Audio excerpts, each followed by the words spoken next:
목사고시 교육 목회 두 번째 파트는 성결교회 교육 파트입니다. 성결교회 교육에 해당되는 문제는 40번에서 79번 그리고 136번의 문제가 해당된다고 할 수 있습니다. 성결교회 교육 파트는 다시 세 개의 영역으로 구분되는데요. 첫 번째는 성결교회 교육 일반적인 영역, 두 번째는 웨슬리와 교육에 관련된 영역, 세 번째는 사중복음과 교육에 관련된 문제입니다. 해당되는 문제를 이렇게 나누어 보았습니다. 성결교회 교육은 결국 성결교회 신학에 근거하기 때문에 성결교회 교육은 성결교회 신학이 가지고 있는 특징을 그대로 반영한다고 할 수 있습니다. 그래서 성결교회 신학의 특징인 복음주의, 웨슬리 신학, 사중복음이 이 성결교회 교육에도 동일하게 적용된다고 생각하시고 이 파트의 문제를 살펴보시면 될 것 같습니다. 성결교회 교육 일반적인 문제에 해당하는 문제를 먼저 살펴보도록 하겠습니다. 40번은 성결교회 교육이 무엇인지 정의를 묻는 문제입니다. 앞에서 이야기했던 것처럼 성결교회 신학에 근거한 성결교회 신학은 바로 복음주의, 웨슬리 신학, 사중복음이라고 할 수 있죠. 이 전통과 특성에 근거하여 행해야 하는 개신교 종교 교육이 바로 성결교회 교육이라고 할 수 있습니다. 41번은 복음주의가 추구하는 교육에 대해서 묻고 있고요. 44번을 보시면 성결교회가 추구하는 교육입니다. 성결교회는 사중복음이라는 분명한 정체성이 있는 교단이죠. 그렇기 때문에 성결교회가 추구하는 교육은 바로 사중복음입니다. 중생, 성결, 신유, 재림으로써 새 생명을 나누는 교육, 새 사람이 되는 교육, 새 삶을 사는 교육, 그리고 새 역사를 이루는 교육을 추구하고 있습니다. 45번 성결교회 전통적 교육의 특징은 이 부분은 좀 중요하다고 할 수 있죠. 우리 교단이 그동안 이루었던 교육의 특징을 정리한 것이기 때문에 중요한 문제라고 할 수 있습니다. 이것은 5가지인데요. 첫 번째는 성서 중심적, 두 번째 중요한 특징은 영적 부흥 운동, 그리고 세 번째는 전도를 강조하는 교육이었다. 그리고 네 번째는 주일학교 중심의 교육이었고 마지막으로 정체성을 추구하는 교육이라는 특징이 있습니다. 다른 교단의 교육과 다른 특징을 묻는 문제이기 때문에 중요하다고 할 수 있습니다. 그리고 연달아서 나오는 46번 성결교회 교육 이념 역시 우리가 추구하는 것을 묻는 문제이기 때문에 굉장히 중요하다고 할 수 있죠. 성결한 하나님의 사람이라는 교육 이념을 가지고 성결교회 교육이 이루어지기 때문에 45번, 46번의 문제는 분명하게 기억하시는 게 좋을 것 같습니다. 47번은 성결교회 교육을 통해서 양성해야 할 성결한 하나님의 사람이 무엇인지, 성결한 하나님의 사람이 누구인지를 묻는 문제입니다. 하나님이 형성한 사람, 그리고 거룩한 갈망이 있는 사람을 우리는 성결교회 교육을 통해서 양성해야 합니다. 자세한 설명은 예제집에 나와 있는 그 풀이를 꼭 읽어보시면 좋겠습니다. 48번, 49번은 성결교회 교육 목적을 묻고 있습니다. 어느 교육이든지 목적, 목표는 굉장히 중요해요. 그렇기 때문에 성결교회 교육 목적이 무엇인지는 분명하게 우리가 알고 있어야 됩니다. 굉장히 길게 풀어 써 있어서 어렵다라고 생각할 수 있지만 결국 성결교회는 사중복음이라는 분명한 정체성이 있기 때문에 성결교회 교육의 목적 역시 사중복음입니다. 이 굉장히 긴 글이지만 천천히 읽어보면 이 글 안에 중생, 성결, 신유, 재림의 영역이 다 포함되어 있습니다. 제가 한번 읽어보도록 할게요. 사람들로 하여금 성령의 은혜를 체험하는 가운데 무엇일까요? 중생이죠. 중생. 예수 그리스도를 믿음으로 구원에 이르게 하고, 여기까지가 중생입니다. 하나님의 말씀을 따라 성결하게 살면서, 성결의 영역이죠. 그리고 건강한 몸과 마음으로, 신유의 영역입니다. 다시 오실 예수 그리스도를 기다리며 신앙 공동체의 주역으로서 이웃에게 복음을 전하여 하나님 나라를 이루어 가도록 돕는 것, 여기가 바로 재림의 영역이죠. 결국은 성결교회 교육 목적은 중생 성결 신유 재림을 도달하는 것이 바로 교육 목적이에요. 그런데 이렇게 중생 성결 신유 재림 이렇게 네 단어로 쓰는 것이 아니라 이것을 조금 풀어서 쓴 것이 바로 48번, 49번의 답이라고 생각하시고, 외우실 때 이 키워드를 기억하시면서 키워드를 풀어낸다라고 생각하시면 될 것 같습니다. 50번의 성결교회 교육 목표 역시 중생 성결 신유 재림을 풀어서 쓴 문장들입니다. 중생 성결 신유 재림은 4개인데 왜 5개지? 마지막에 재림의 영역이 2군데로 되어 있죠. 하나님 나라를 이루기 위해 힘쓰는 사람, 그리스도의 재림을 대망하는 사람, 이렇게가 바로 재림의 영역입니다. 그래서 성결교회의 교육 목적, 성결교회의 교육 목표는 길지만 결국은 중생 성결 신유 재림이라는 사중복음을 풀어 쓴 것이라는 것을 기억하시면서 이 문제들을 살펴보시면 좋겠습니다. 64번은 성결교회 교육 목표와 앞에서 살펴보았던 다중지능과의 연결성에 대해서 묻는 문제입니다. 이 부분은 그냥 한 번씩 살펴보시고 넘어가시면 되겠습니다. 70번과 73번은 여기서 한 가지 기억하고 가야 될 게 무엇이냐면, 이 목사고시 예제집이 나온 연도와 성결교회 교육과정이 바뀐 연도가 다릅니다. 지금 이 예제집에 기록되어 있는 교육과정 명칭은 이전 교육과정의 명칭과 이전 교육과정의 그 역사까지가 기록되어 있고요. 현재 교회에서 사용하고 있는 성결교회 교육과정은 성결한 그리스도의 몸이라는 그 교육과정, 새 교육과정이 실시되고 있습니다. 그래서 70번, 73번을 지금 현재 2019년부터 사용하고 있는 교육과정 이름, 그리고 교육과정의 그 역사를 기억하시면 좋을 것 같습니다.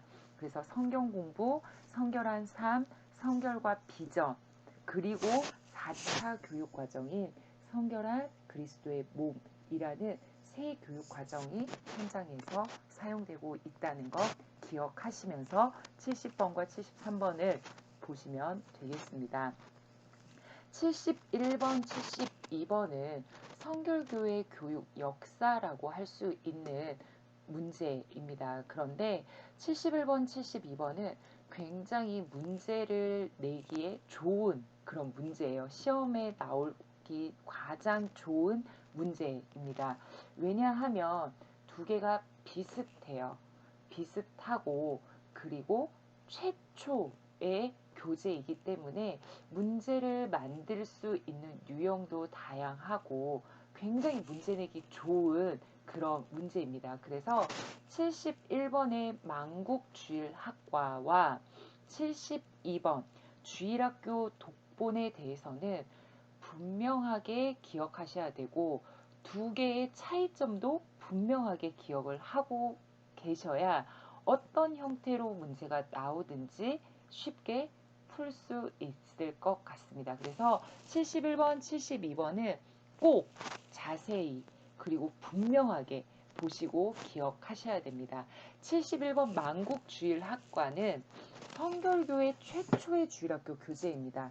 그런데 이것은 교사용 교재이고요. 72번 주일학교 독본도 최초의 주일학교 교재라고 할 수 있는데, 이명직 목사가 사중복음을 바탕으로 집필한 유년주일 학교용 교재예요. 그러니까 71번은 교사용 교재이고 72번은 최초의 학생용 교재인 거죠. 그래서 71번, 72번은 자세하게 정확하게 보시고 꼭 기억하셔서 두 개의 차이점이 무엇인지 분명하게 기억하셔야 되겠습니다. 75번, 76번도 굉장히 길게 기록되어 있습니다. 성결교회 교육신학 원리 그리고 성결교회 교육 내용을 묻는 문제인데요. 교육신학의 원리 그리고 교육 내용 역시 성결교회 교육의 특징인 바로 개신교 복음주의, 웨슬리 신학, 사중 복음에 근거하고 있습니다. 이 세 가지 키워드를 풀어낸 것이 바로 75번, 76번에 해당되는 답입니다. 그래서 이 정답을 읽으실 때 개신교 복음주의, 웨슬리 신학, 사중 복음 이 세 가지 키워드를 기억하시면서 이걸 설명하는 내용이 기록되어 있습니다. 그래서 이걸 기억하시고 75번, 76번 교육신학 원리와 교육 내용을 살펴보시면 좋을 것 같고요. 교육신학의 원리 같은 경우는 좀 분명하게 기억하고 넘어가는 게 좋을 것 같습니다. 77번은 성결교회 교육 방법에 대해서 묻고 있습니다.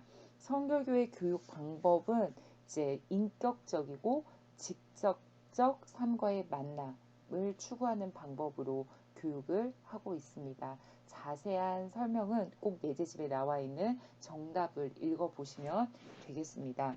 78번은 성결교회 교사 특성에 대해서 이제 설명하고 있는데 성결교회 교사의 역할을 크게 세 가지로 이제 규정하고 있습니다.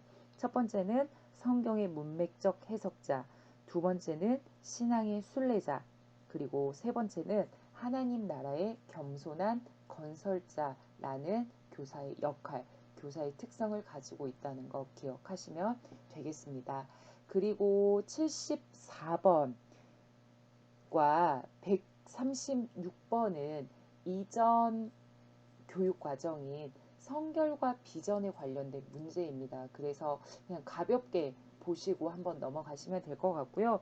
79번 성결교회 교육 비전에 대해서도 한번 7가지의 교육 비전이 있는데 이러한 교육 비전을 가지고 교육을 한다는 것을 기억하시면서 살펴보시면 되겠습니다. 성결교회 교육의 두 번째 영역, 웨슬리와 교육에 해당하는 문제를 살펴보겠습니다. 42번은 웨슬리 신학으로 추구해야 할 교육을 묻고 있습니다. 세 가지, 성결을 추구하는 교육, 바른 세계관을 형성하는 교육, 경험을 강조하는 교육을 추구해야 합니다. 52번은 웨슬리가 생각하는 교육 목적을 묻고 있습니다. 교육 목적, 교육 목표 이런 부분들은 좀 중요한 부분이에요. 그래서 웨슬리가 생각하는 교육의 목적이 무엇인지는 기억하는 게 좋을 것 같습니다. 세 가지인데요. 그리스도인 만들기, 사회 변혁, 그리고 가난한 이들을 위한 기여입니다. 그런데 뒤에 사회 변혁, 가난한 이들을 위한 기여는 첫 번째 그리스도인 만들기를 바탕으로 하는 거죠. 그러니까 그리스도인을 만들면 그리스도인이 나 혼자서만 아는 것이 아니라 가난한 이들을 위해 일해야 되고 또 이 사회를 변혁시켜야 된다라고 생각하였습니다. 53번 웨슬리가 생각하는 그리스도인, 54번 웨슬리가 생각하는 7가지 영적 질병은 좀 중요한 문제라고 할 수 있습니다. 그리고 이게 이제 53번 웨슬리가 생각하는 그리스도인 같은 경우는 지혜롭고 거룩한 자, 합리적이고 성경적인 사람 이렇게 한 4가지잖아요. 그러면 사지선다로 내기 좀 편하겠죠. 그리고 54번 역시도 영적 질병이 7가지이기 때문에 이렇게 번호 고르기라든지 아니면 7가지를 또 딱 단답으로 되어 있기 때문에 7가지를 쓰라고 한다라든지 이렇게 문제 내기 좀 좋은 그런 문제이고, 또 웨슬리가 성결교회 신학에 있어서 웨슬리 신학을 하기 때문에 웨슬리가 생각하는 그리스도인이 어떤 그리스도인인지, 그리고 웨슬리가 생각하는 영적인 질병이 무엇이었는지는 중요하다고 할 수 있습니다. 그래서 53번, 54번은 좀 분명히 기억하시는 게 좋을 것 같고요. 61번은 웨슬리의 교육 방법에 대해서 이야기하고 있습니다. 이 부분도 실물 제시, 반복, 복종, 금욕적 방법, 이런 방법으로 교육을 하였습니다. 63번은 웨슬리의 아동관입니다. 웨슬리의 아동관도 이제 그 아이를 바라보는 관점이잖아요. 이 아이를 어떻게 바라보는지에 따라서 교육의 방향, 교육의 방법, 교육의 목적, 내용, 이런 부분들이 달라져요. 그렇기 때문에 웨슬리의 아동관도 기억하시는 게 좋을 것 같습니다. 웨슬리는 아동을 이제 여기에 오타가 나왔는데요. 네 가지로 보았어요. 영적인 존재, 구원받아야 할 죄인, 종교적 존재, 교육받아야 할 존재, 이렇게 네 가지인데 여기에 지금 첫째, 둘째, 셋째 하고 넷째가 없고 다섯째로 바로 건너뜁니다. 그래서 다섯 가지 아니야? 라고 생각하실 수 있는데 네 가지로 보았습니다. 웨슬리는 아이들을 영적인 존재로 보았어요. 이 아이들도 기도할 수 있고 말씀을 들을 수 있고 찬양할 수 있는 존재라는 것, 그리고 구원받아야 할 죄인이라고 보았고요. 종교적인 존재, 아이들이 그냥 어리 존재가 아니고 이들도 하나님을 만날 수 있는 존재라고 보았던 거죠. 그리고 마지막으로 교육받아야 할 존재인 거예요. 교육을 통해서 변화될 수 있다라고 보았습니다. 그래서 63번도 분명하게 기억하시고 외우시는 것이 좋을 것 같습니다. 성결교회 교육 세 번째 영역은 사중복음과 교육에 관련된 문제입니다. 사중복음을 바탕으로 추구해야 할 교육이 무엇인지 네 가지, 이 역시 중생성결 신유 재림이죠. 거듭나게 하는 교육, 사랑하도록 하는 교육, 건강을 찾는 교육, 공의를 행하게 하는 교육, 이게 바로 차례대로 중생성결 신유 재림입니다. 사중복음을 바탕으로 이렇게 우리는 교육을 해야 된다는 거 기억하시고요.